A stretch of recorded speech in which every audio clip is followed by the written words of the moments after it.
Baik, hari ini kita akan melanjutkan pembahasan kita yang sudah kita bahas di video sebelumnya. Di video kali ini saya akan menjelaskan mengenai sasaran dari operasi produk atau agresi militer Belanda pertama. Agresi militer Belanda pertama ini sering disebut operasi produk karena memang tujuan utama dari Belanda ini adalah menguasai wilayah-wilayah yang memiliki sumber daya alam yang sangat menunjang bagi ekonomi negara Belanda. Beberapa daerah yang diincar itu dari mulai Sumatera Timur dengan tembakaunya, kemudian sawit dengan Sumatera Selatannya, terus kemudian ada perkebunan kopi, teh, kina di Jawa Barat, kemudian ingin menguasai wilayah Pantura di wilayah Jawa Tengah, dan kemudian perkebunan tebu dan gula di wilayah Jawa Timur. Jadi wilayah-wilayah tersebut adalah wilayah yang menjadi target ataupun sasaran dari agresi militer Belanda pertama. Seperti kita ketahui, Belanda akhirnya memutuskan untuk tidak lagi mengakui adanya perundingan Linggarjati. Makanya mereka setelah itu memutuskan untuk menyerang atau memutuskan untuk menguasai wilayah-wilayah Republik Indonesia yang memiliki tingkat ekonomi tinggi.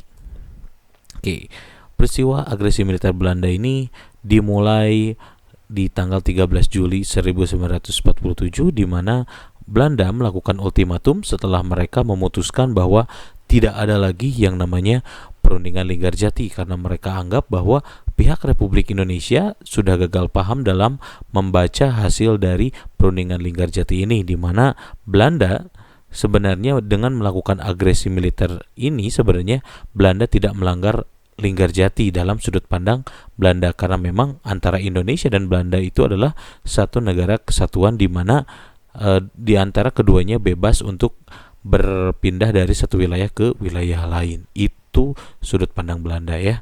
Mereka akhirnya melakukan ultimatum dan akan memasuki wilayah-wilayah yang memiliki tingkat sumber daya alam tinggi. Nah, pada tanggal 20 sampai 21 Juli 1947 akhirnya Belanda melakukan agresi militernya. Belanda ini mengerahkan tentaranya ke daerah-daerah yang akan menjadi target operasi. Nah, mereka mengatakan bahwa ini bukanlah suatu penyerangan terhadap negara berdaulat.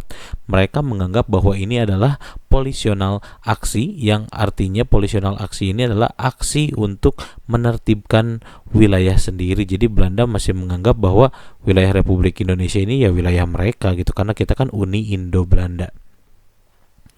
Kita akan lihat nih apa yang terjadi pada saat Belanda melakukan agresi. Kita lihat di video.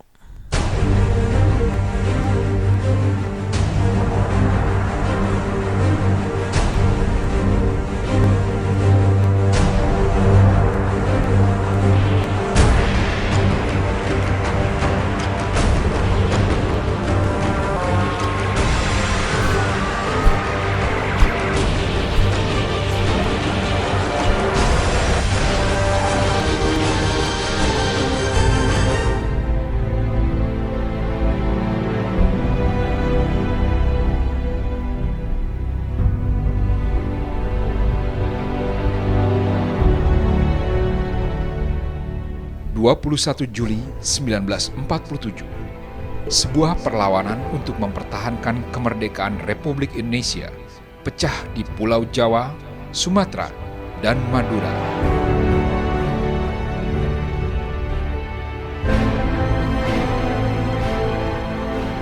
Belanda melancarkan aksi militer, mengubah diplomasi menjadi agresi.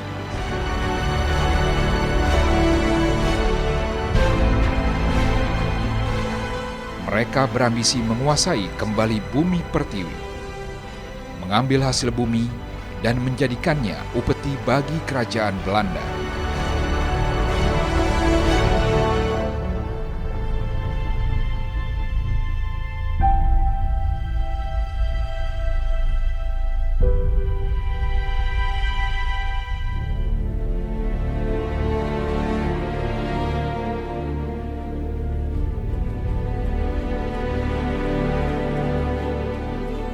Aksi militer ini mereka sebut sebagai operasi produk, aksi yang bertujuan untuk membangkitkan kembali bisnis-bisnis, pabrik-pabrik, dan perkebunan Belanda yang telah berhenti beroperasi, terutama yang berada di Pulau Jawa bagian timur.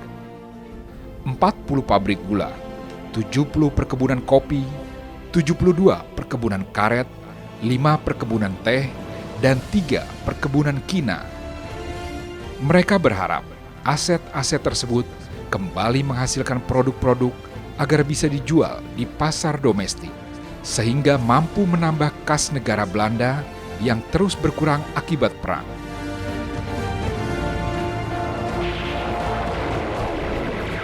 Di pelabuhan Surabaya, berderet armada kapal perusak, korvet, kapal penyapu ranjau, kapal patroli, dan kapal-kapal perang jenis lain milik Belanda.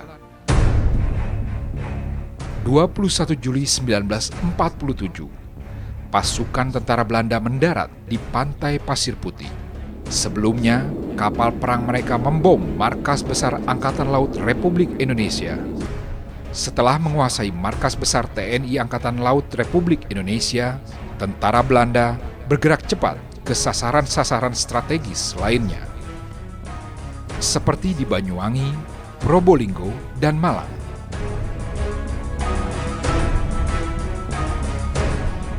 Aksi ini dikenal sebagai agresi militer pertama yang dilakukan oleh Belanda terhadap Indonesia, melanggar kesepakatan damai yang telah disepakati bersama dalam perundingan Linggarjati sekitar 1 tahun sebelum terjadinya agresi ini.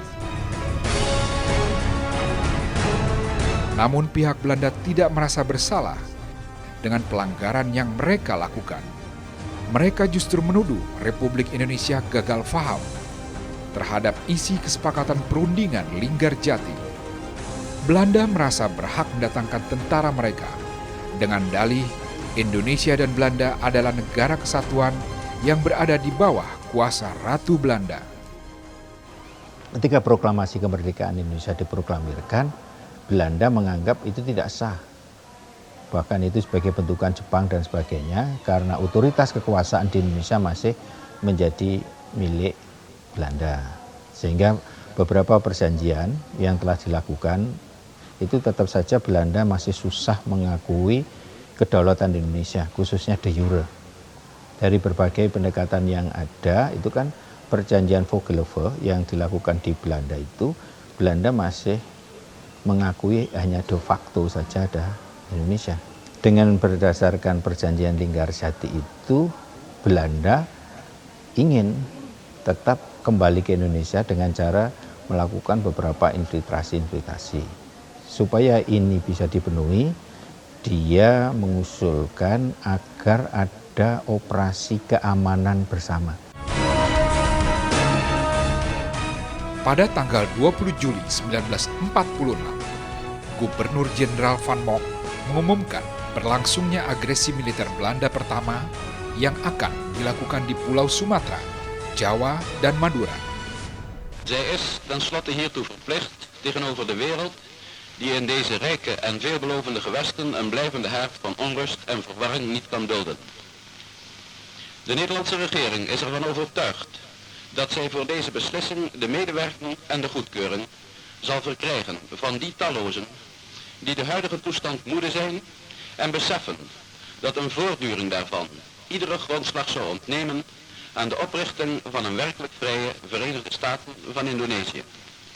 Zij roept de hulp in van allen die dit begrijpen en wil uitdrukkelijk vaststellen dat de militair-politionele maatregelen die zij ondernemen zal niet gericht zijn tegen het Indonesische volk, noch tegen het Indonesische vrijheidsstreven, doch uitsluitend tegen die machthebbers en groepen welke aan de werkelijke bevrijding van dit land in hun weg staan. Zij moet dit doen om een einde te maken aan de slechte erfenis van de Japanse tijd met zijn methoden van propaganda en terreur en om de constructieve krachten van dit land tezamen te brengen voor de gezamenlijke opbouw van zulke vrije. Oke, kita lihat ya, tadi dari sudut pandang Belanda bahwa mereka masih bersikukuh bahwa aksi atau agresi militer Belanda ini menurut mereka bukanlah untuk mengancam dari kemerdekaan itu sendiri, karena memang Belanda sebenarnya menginginkan Indonesia boleh merdeka tapi bentuknya Republik Indonesia Serikat, bukan Republik Indonesia yang sekarang gitu ya. Oke, akhirnya agresi ini terus berlangsung dan apa yang terjadi pada tanggal 29 Juli 1947 akhirnya terjadi ketegangan lain setelah Belanda melakukan penyerangan ke beberapa daerah. Pesawat Dakota yang menjadi milik pemerintah Republik Indonesia ini ditembak jatuh di daerah Ngoto, Yogyakarta. Nah, ini mengakibatkan banyak sekali protes ya, karena memang pesawat Dakota yang ditembak itu adalah pesawat yang ada logo palang merahnya, yang artinya jika ada logo palang merah seperti itu tidak boleh ditembak, tapi tetap saja dijatuhkan. Korban-korbannya beberapa menjadi nama bandara ya sekarang, seperti Abdurrahman Saleh, kemudian Adi Sumarmo, kemudian Adi Sucipto dan lain-lain. Itu adalah korban-korban yang ikut tewas dalam peristiwa jatuhnya pesawat Dakota ini. Nah, ini gambarannya ya. Nah, pada tanggal 1 Agustus 1947 akhirnya PBB lewat Dewan Keamanannya mengeluarkan sebuah resolusi nomor 27. Nah, resolusi yang dimaksud ini di dalamnya adalah meminta agar kedua belah pihak ini saling menahan diri dan tidak melakukan kontak tembak menembak terus menerus gitu ya. Ini adalah salah satu hasil dari upaya diplomasi Indonesia, di mana Indonesia akhirnya mulai diperhatikan nih PBB melihat bahwa ini ada sesuatu yang tidak benar antara Indonesia dan juga Belanda. Kemudian 17 Agustus 1947 Dewan Keamanan PBB memerintahkan agar kedua negara melakukan gencatan senjata, dan akhirnya kedua negara harus mematuhinya, di mana Belanda akhirnya menarik pasukannya dan menghentikan kontak tembak menembak. Nah, pada tanggal 25 Agustus 1947 dibentuklah sebuah komite oleh PBB. Komite ini bernama Committee of Good Office for Indonesia, atau yang dalam bahasa Indonesia lebih dikenal sebagai KTN atau Komisi 3 Negara. Nah, Komisi 3 Negara ini diberi tugas oleh PBB untuk bisa menyelesaikan konflik antara Indonesia dan Belanda. Oke, ada 3 negara nanti yang ditunjuk, ada Australia, kemudian ada Amerika Serikat, dan juga ada Belgia. Nanti kita akan lihat kenapa 3 negara ini yang ditunjuk ya. Oke. Singkat cerita, agresi militer Belanda berakhir setelah resolusi yang dikeluarkan oleh Dewan Keamanan PBB pada tanggal 17 Agustus 1947.